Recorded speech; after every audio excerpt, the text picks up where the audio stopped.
I think that the trickiest or most difficult part of reading the Gospels, and specifically the Christmas stories that we have, is this idea of parable or the parabolic writing. The analogy that I like to use is like when we read a newspaper, we know that there's different styles of writing in it. And we just second nature, we know to read them differently. Like we know that the comics need to be read one way, and that the sports news and the obituaries and the advertisements for the sales at the stores and the political op-eds all need to be read slightly differently. It's just second nature. We know that not everything is what it appears to be, and that some things are laced with opinions or agendas, and that there are different things going on in the different styles. Well, when it comes to the Bible, people don't know that. So they sort of read it all as one kind of writing.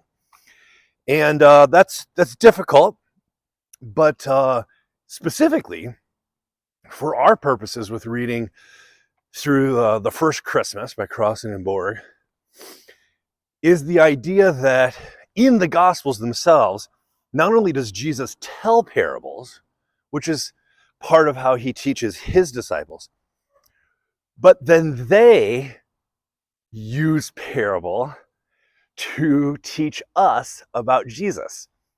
It's a really tricky thing to get your head around. So Jesus used parables to teach his disciples about God, and then his disciples used parables to teach us about Jesus.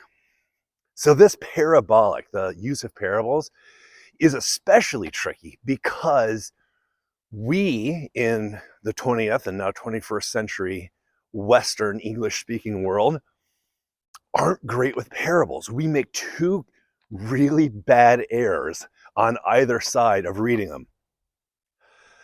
On one hand, we sometimes try to make them allegories, and an allegory is like, it's like a parable, like a, kid, let's think of a kid's story, but where each person or character in the story is symbolic and represents something. So like if you had the three little bears and or Goldilocks, and the wolf would mean one thing, and Goldilocks would be symbolic of childhood, and whatever. So that's an allegory. The Lion, the Witch, and the Wardrobe is probably our most famous allegory, most familiar to most people. But parables are not allegories. So I was taught growing up that parables are earthly stories with heavenly meanings. But when you enter into the kind of scholarship that we're dealing with now, reading these parables in the First Christmas, I've actually converted to seeing parables as being heavy stories with earthy meanings. So they're not earthly stories with heavenly meanings. They're earthy stories with heavy meanings. It's a nice little wordplay that I've bought into. But the idea that Jesus used parables, we're pretty comfortable with. I mean, just a couple weeks ago, when it turned cold, we figured out that our heaters in the church, one of them wasn't working, and so we had to call the furnace repair guy. And so he came by, and we were having a nice conversation. But when people find out I'm the pastor, they want to talk to me about what they believe or how much they know about the Bible or something like that. And we ended up talking about parables, not like this, where we're talking about their interpretation, but this person was doing the second thing that is a little bit dangerous with parables, which is to read them like Proverbs, which is like wisdom sayings.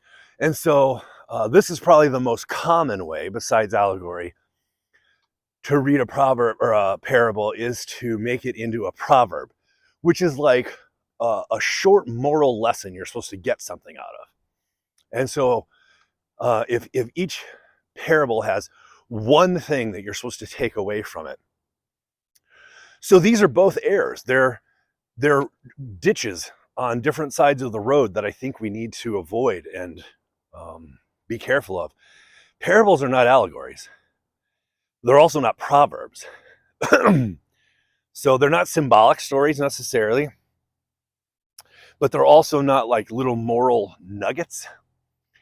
Parables are stories that are uniquely designed to come in underneath the listeners or the reader's radar so that they don't get their defenses up, they don't get their hackles raised. And it comes in this little story and it asks you to question the way, your assumption, the way you think things are and the way things should be.